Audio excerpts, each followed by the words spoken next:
Yo, what's up, man? I go by the name of MONYC, the MONYC, the king himself, my man.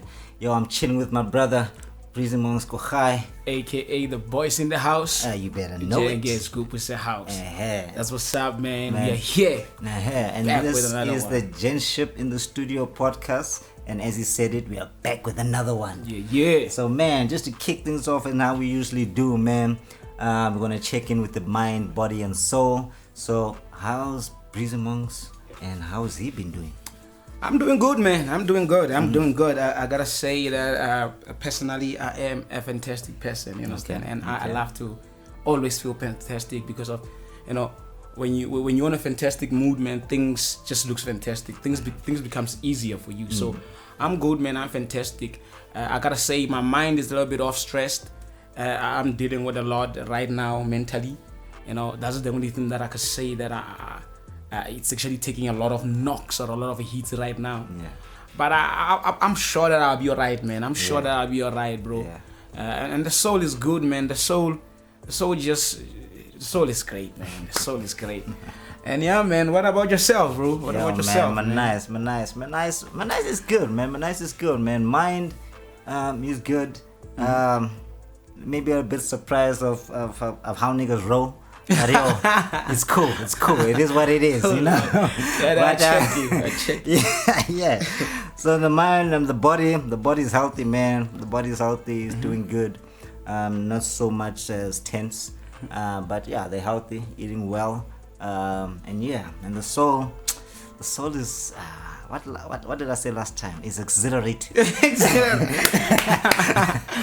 The soul is exhilarated, man. The soul is always bro. happy and it's always good to work, man. It's always it's just good vibes, man. Yeah, man. Yeah, That's man. what's up, bro. Like exhilarating is a dope. It's a dope space. And then you say that.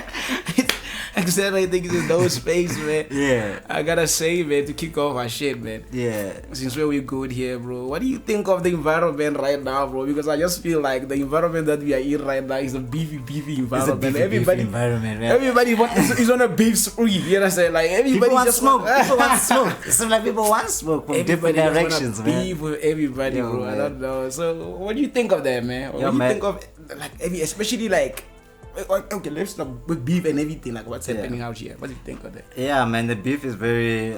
For me, it took me a bit by surprise. I mean, when I actually, when I heard the line on that on the track, first person shooter, about talking about the big three and all that, I was like, okay, that could be something, but and when you keep it at the back of your mind, it's like, okay, it's just gonna be a line that that just runs through. Oh, jiggy, things are changing and people are jumping in, and it's like, wow, okay. But do you think that the line from the first person shooter. First person shooter. Yeah. Do you think that line from first is the actual line that sparked everything? No, because and I want to say this. I want to ask you this because I want to say also the big three conversation has been existing long before that first person shooter line or that first person shooter song came out. So why? Yeah. Because even when maybe let's say it was the very first time KoGae comes out to address it. Yeah. You understand? And I don't know, but like, people have always been on the big three, and we've always known them niggas gonna be up there. Exactly. So exactly. I don't know, man. What happened, bro? What happened, man? Like I think there's a lot of things that maybe are in the background that only certain people know, and the conversations that are happening there that maybe fueled it even more. Yes, that's not the line that fueled or just took it out of proportion. Okay, maybe now took it out of proportion in terms of what's happening in the background. But this has been, as you say, it's been happening in the past couple of years. You know what I'm saying? And then different people had a take on it. Different artists jumped on it, and now it just seems that. It's a lot of niggas now. There's a lot of niggas. Well, it sparked the beef. Yeah, it sparked the beef. Like it sparked, like, oh Jesus, like that's the only thing that I gotta say, man. It sparked the beef. But before we go there, I wanted to ask you that, what did you think of the KoGae response though? Because KoGae had to respond, and then I think the reason why also that response came out in an album called might have to delete it later.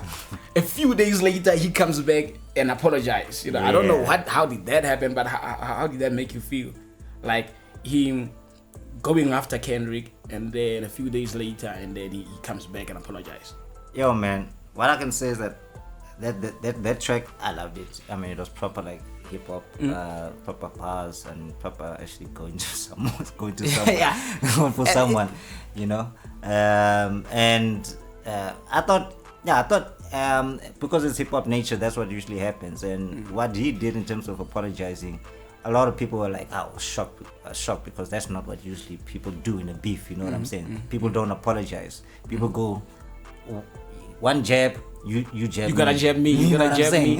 And then it's like that. You know what I'm saying? We gotta keep on going at each other. Yeah. You know. But when I listened to that clip when he was actually apologizing on stage, and his reasoning behind it, me understanding Cole, I see what he's saying, but in the game, you don't necessarily do that. Bro.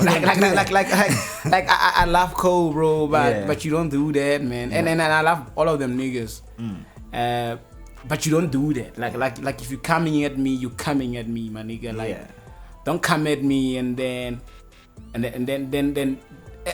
even if you wanna say something like, hey my God, don't take it too far. Maybe say it to me private, like, hey my God, you know, this is just sport. You know what I'm saying? This is just sport and we wrestling. But don't come out of stage on come on, don't come over stage and saying stuff like how you said it. Like how you said it, it really felt. I felt disappointed. I felt disappointed because I know what Paulie K. Dot is gonna come back and do. He's not gonna fucking apologize. He's gonna come back with another hit, with another fucking. He's gonna come and assault these niggas. And what you gonna do? You understand? And he's not gonna come back and apologize. He's gonna come and assault these niggas and dip again. Exactly. You know, and what you gonna do, Cole? So for the fact that Cole apologized, man, I didn't like it. I just felt like my nigga was really catching an L, or he was really like tapping out. And sometimes it's okay to catch an L to tap out, bro. Sometimes when you catch an L, tap out, it doesn't mean that like you are the weakest. It just means that okay, you just feel like, you know what, you can only take it this far. Exactly. You understand? And you know, but I like the clip that he released, man. I like that fucking diss record, bro. I liked it up until he fucking apologized. I liked it. I was pumping that shit. And I was like, up until I couldn't go listen to it the same. I was like, but why did he do that? And then it goes and deletes it. It's one of those. So so even when you're now talking about just the big three, and now this is maybe just jump into a conversation about what an OG is then, because now you see the OGs are acting funny. Busy. Acting funny. Exactly. So what do you consider maybe as like an OG, or maybe you just want to what do you consider as an OG then? You know what I'm saying? What would you let's start with why would you start with a definition? Why would you start as defining an OG? Maybe your definition of an OG, because of probably your definition of an OG might mean something different based on your OGs. You understand? OGs affect people different. You understand? But maybe let's just start with the general term of it. What would that mean? So for me, man, when I think about an OG, man, is basically someone who's really original to the core, man, and is basically holds down his skill or whatever his talent is. You know what I'm saying? And he's been running it for for the longest of time. You know what I'm saying? He has the experience. And you know that person has the knowledge actually to pass over to the next generation. You know what I'm saying? So for me, that's like an OG, and someone who basically holds it down for the culture as well, and the community at large, and obviously backs it up with the how he's performed in his or her career. You know what I'm saying? In a nutshell, you are actually on 100%. Like, bro, the only thing that I want to say, maybe just in addition to that, is that, because you said all of the right things, or probably all of the things that I feel like maybe would define my OG as well. You understand?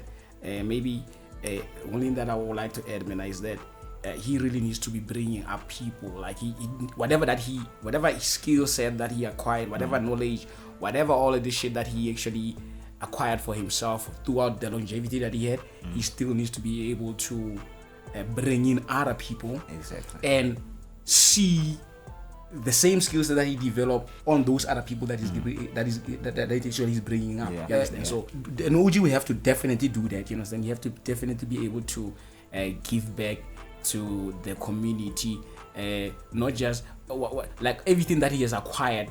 He needs to share it amongst the new niggas who are coming in. You understand? I would say a typical example of an OG for myself. God bless the dead. It will be a Ricky Rick. You understand? And for me, I know Ricky Rick, maybe his time was very short, but at the same time, with what he stood for was very OG like. You understand? What he really stood for and what he was really doing for the game was very OG like. He wasn't really doing this thing for only himself or only for the betterment of, because everybody gotta do that. Like everything that we do it for that at the end of the day. You understand? But you need to be able to have the heart to give back. You understand? So that's what I would say as far as an OG as well. You understand? Okay. Yeah. So would you have like maybe certain characteristics that actually stand out that when you actually comparing someone as an OG that you'd like to mention maybe that comes from the top of your head? I would say maybe the person that I would like to mention as an OG, definitely an OG. I would characteristics say, as well. Okay, maybe the first characteristics. No, the first characteristics is definitely the one that I just mentioned now, where I say that you need to be able to, like, okay, let's start with your skill set. Okay. Let's start with your skill set, like your in the game. And sometimes, man, maybe we really an OG for me, especially as far as the culture is concerned, doesn't necessarily have to be somebody who used to rap. It could be a producer. It could be a manager. It could be somebody who used to be just around your situation, who made sure that you are able to be enabled in the proper way. You understand? And that even the next generation that is coming after him is enabled in the proper way. Like I don't know hypothetically who would I use as a definition of an OG, but for instance, maybe let me go for music. Let me pick up like the last time when I had a conversation with you offline, we said that I think Double HP, we're saying as far as Motswako is concerned, we're saying that Double HP, I was saying that Double HP and Kulichana, I consider them to be the biggest Motswako OGs to ever actually live right now. You understand? Because of we have actually seen them bring us people and bring us music that was so outside whatever that we were just used to as far as Motswako is concerned. You understand? And they brought us new kids. They brought us new kids into the game. That to this day, some of them are still going. You understand? Some of them, their names are still 100% relevant. You understand? So, yeah, that's what our 100% mean I consider as an OG. You understand? You need to be able to look out. Yeah, I think the proper word is to look out. Okay. Wow.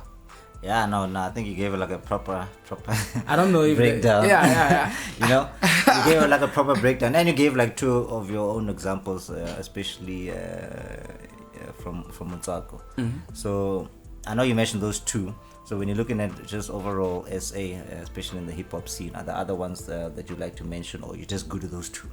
Man, because of most of the time, I'm good with those two. Let me just say I'm good with those two. Okay. Yeah, I'm good with those two for now. I'm good with those two. Yeah, I feel like they continue to influence me to this day. Okay. You understand? That's perfect. Yeah, and I wanna be more like them. Yeah, I wanna be more like them. You understand? Wow, man. So this OG topic is a very it's a very nice topic, man. Because I don't think that we generally speak about it. Not only us, but just in the game as well. So I had a question with the OG. Yeah. So when you're looking at some of these young guys that are coming up now, I don't want to say that. Okay, let's say, who do you think has that potential to actually carry that Shaya OG in the future?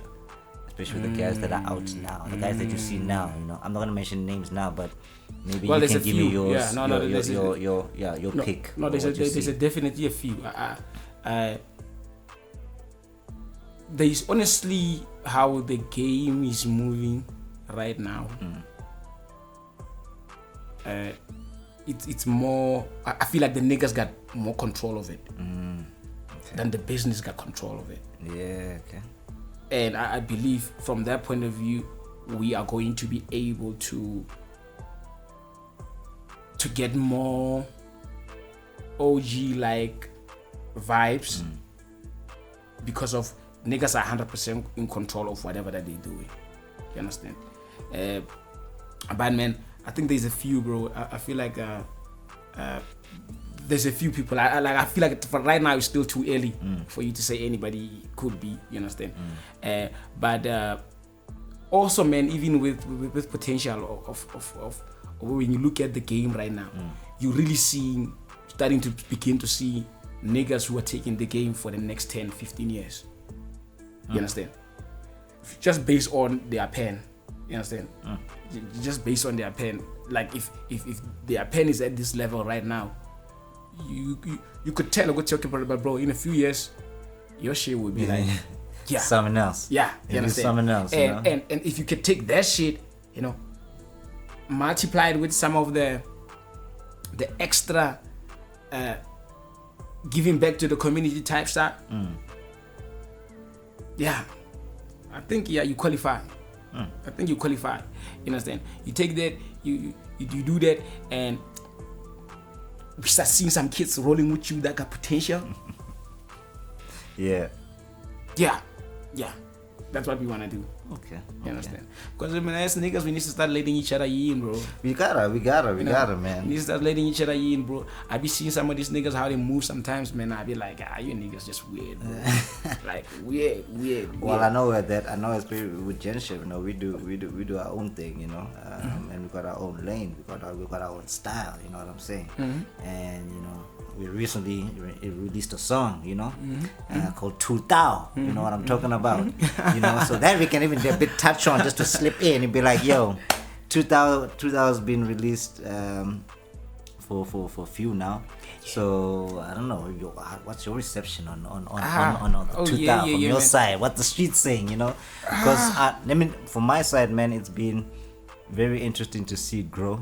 The reception is very loving. You can tell, or I can tell that people are really resonating with the song. It's very. It feels like it's a party vibe. It feels like a vibe, man. That's what I wanna say. Yeah, it feels like a party vibe. It feels like a vibe, man.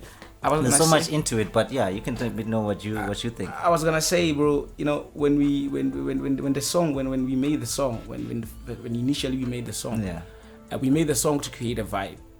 That's what we made the song for. You understand? And when I come through sometimes and I see people, and sometimes I come through and just see people say 2000. Sometimes you just get me there. You understand? Just get me there. Be like, I know this is the vibe. Yeah, this is the vibe that we honestly wanted to create. You understand? Yeah. When we came into the song, when we approached the song, we wanted to create a recent vibe. You understand? We didn't want to create something that has been had before. Like that's and connect with what's happening now. 100%. 100%. You understand? I wanted to do that, and then, but I'm glad that probably that's what we got. You understand? And I'm hoping that, man, we're going to push the song more.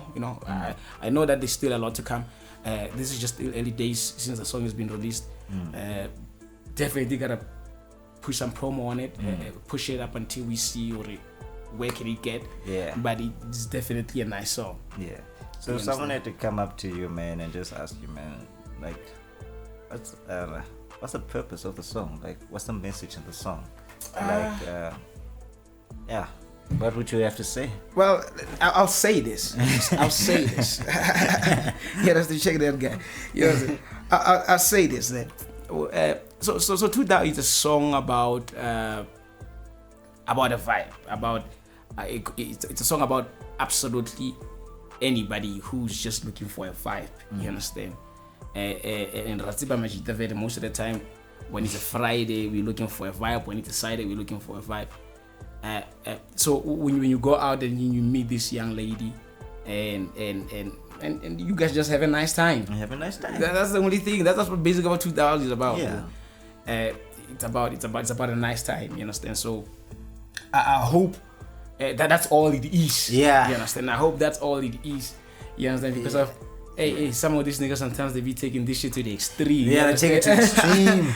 You understand? And, it's not a good thing. You know, there's principles and values. You know, there's this that we are guided by. Let me ask you this, my guy, because we are parents to 2000, right? Yeah. Do I say that though?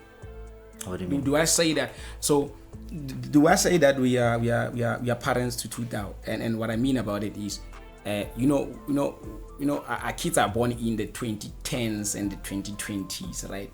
Do we still consider them to be 2000, or maybe probably going to be called a different term?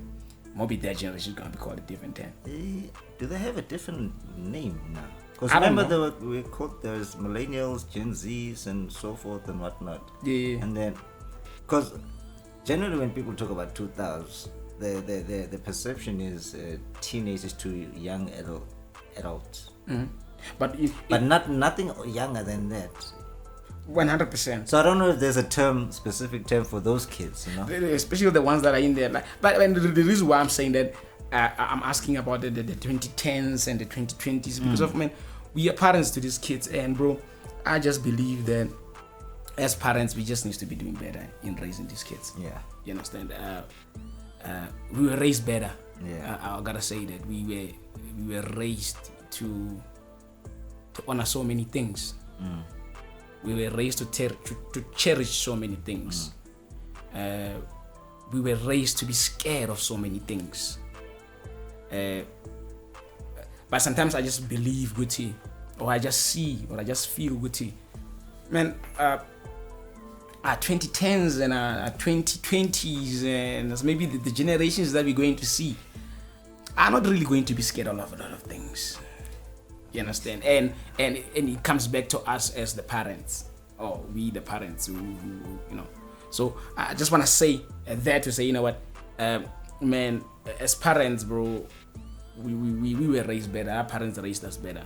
So we gotta do a little bit better for these kids. You understand? Yeah. Because absolutely we don't know how life looks like in the future. Yeah. You know, but whatever the life that we have seen, we know that this shit ain't easy. It isn't easy because, you know, you hear a lot of weird stories, man, out there, you know, especially about kids and teenagers.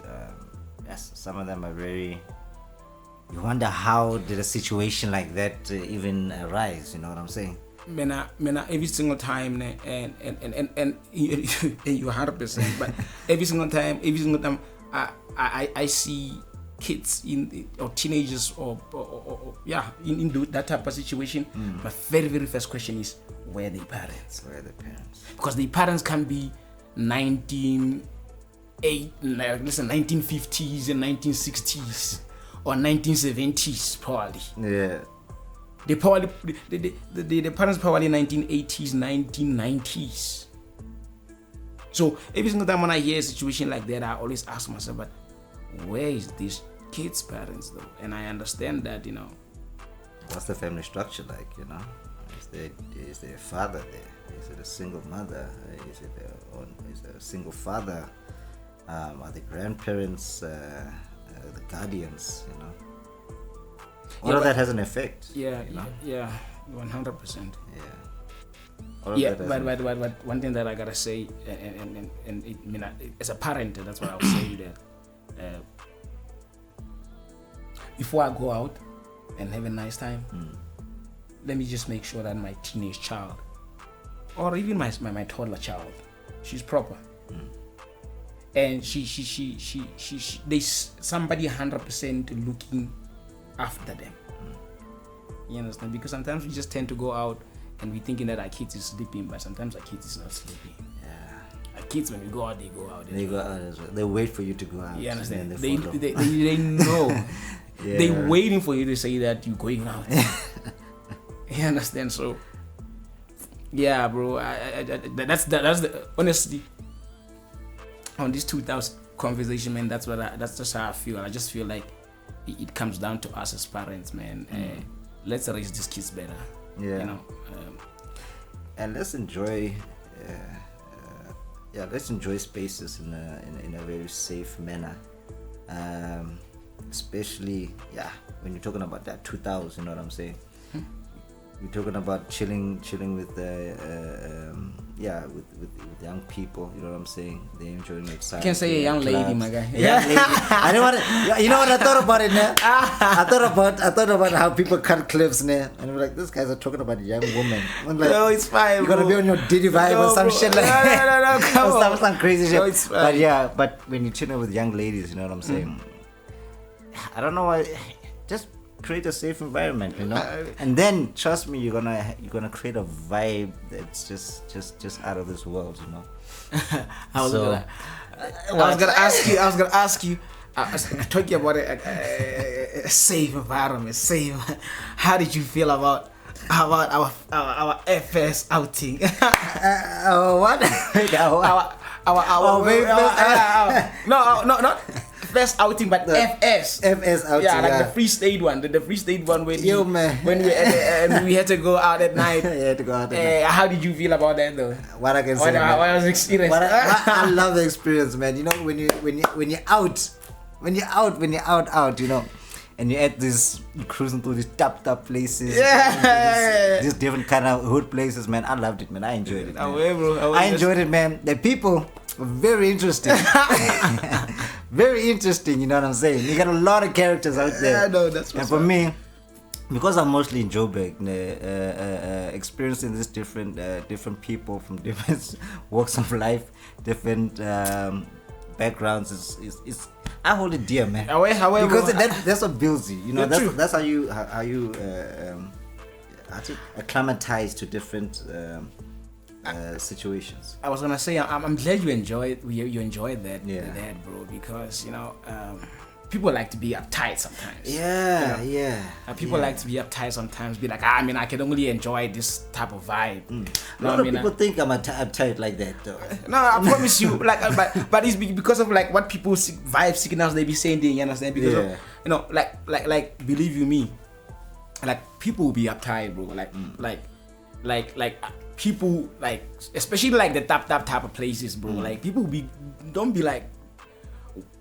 As soon as there's not like a top, as soon as they feel like it's a top type of places, and this is how they judge like top type of places. Okay. They look at somebody like who's wearing my hair, and they probably think it's a top type of place. And I'm like, okay, niggas. Yeah, that's it. It's high, so, bro, they judge you. They judge you just based on your appearance, ne?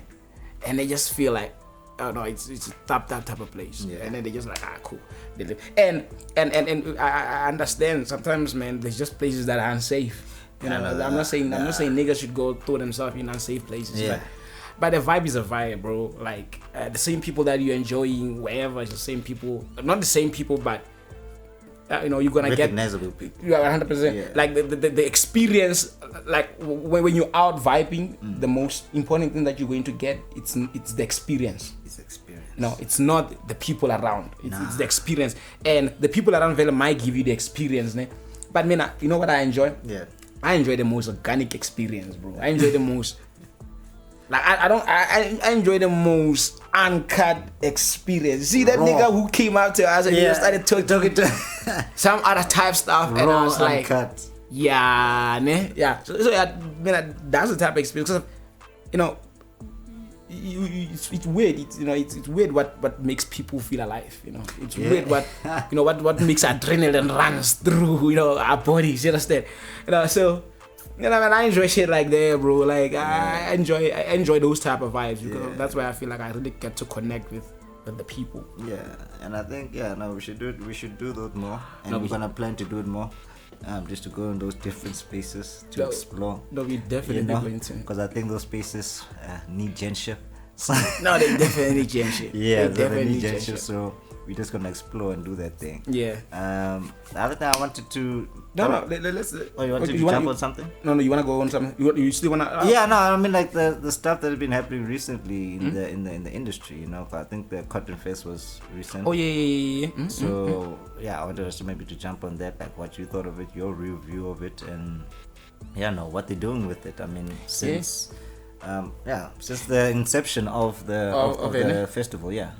I feel like it's good. Yeah. I feel like it's great. I feel like it's growing nice. I feel like it's we wanted more. We wanted more. Like we want some more. That's the only that I can say about some Cotton Fest, bro. It's a pity that we couldn't make Cotton Fest because of the same weekend that we had to go to Free State, right? Yeah. But it would have been nice, man. But you see, what I like about Cotton Fest is the fact that it is bringing up like those young niggas, like I say. You understand? Yeah. So you don't go upstage and then you see the same niggas, and sometimes you do want to see those niggas up there, but you appreciate seeing the new niggas as well, and the new niggas who are grinding as well. No, don't just be giving our niggas space or time just because. No, you wanna see them niggas that are really grinding and pushing their hustle and shit like that. You understand? But yeah, I mean, I think that's the one thing that I really loved about it. I think it was a success. Yeah. Bro, let me just say this, bro. Like, there's this one clip that I seen of Cotton Fest. It was this boy. Who is this boy? Young Stunner. Okay. He was doing this popular song, man. He's why he meant Thunders or something like that. That song, he's why he meant Thunders. Oh Jesus Christ, bro! You know what? After I seen that clip, what happened? I'm like, bro, we can retire the national anthem, bro. I'm like, bro. After I seen that clip, I'm like, bro, we can retire the national anthem, bro, and let that shit be the national anthem. Or if that shit don't be that, but that shit gotta feature in there. It gotta be there in the remix. It gotta be there in the man. That shit, bro. I had people sing their lungs out. I had people sing their soul out. So yeah, and that boy, Youngster is a fucking rockstar. I say that. Nah, he's a fucking rockstar. The nigga made it, nigga. Youngster is a fucking rockstar, bro. And let me tell you something. The reason why I feel like that, man, he wants some Uzi vibe though. But you know what I really loved about that, and also the vibe, because this Uzi vibe sometimes would be nice. I'll tell you that, especially for them niggas who can do it proper, and he does it proper, right? Like I could feel his energy. Yeah. Like I could feel everything. And then now probably when he's up there, the energy that the people are giving him, he was giving it right back. He was giving it the right back, bro. Uzi style. Jesus Christ. Youngster. Bro, Youngster is a rockstar, man. I say that. Like, don't say Youngster is I'm a piano artist or is a hip hop artist. Youngster is a fucking rockstar. Okay. So he was he did his thing at the Cotton Fest. No, he did. And probably, but let me say, like, I've seen a few clips. I've seen a couple of clips about that Youngster clip. Really touched my soul. Like, it really connected with me. It really made me feel like I was there, and I wanted to be there so much. But we'll catch it next one. We'll catch it next one. Cotton Fest, bro. Your niggas are doing great. You guys gotta keep up the good work, man. Yeah, I think you're doing the most for adding a lot to the culture. That's what I say. I mean, because other than that one, I don't think there's another one that has that much impact, especially for the hip hop scene. I don't think. For me, I don't think there is. Why do you think got back to the city though?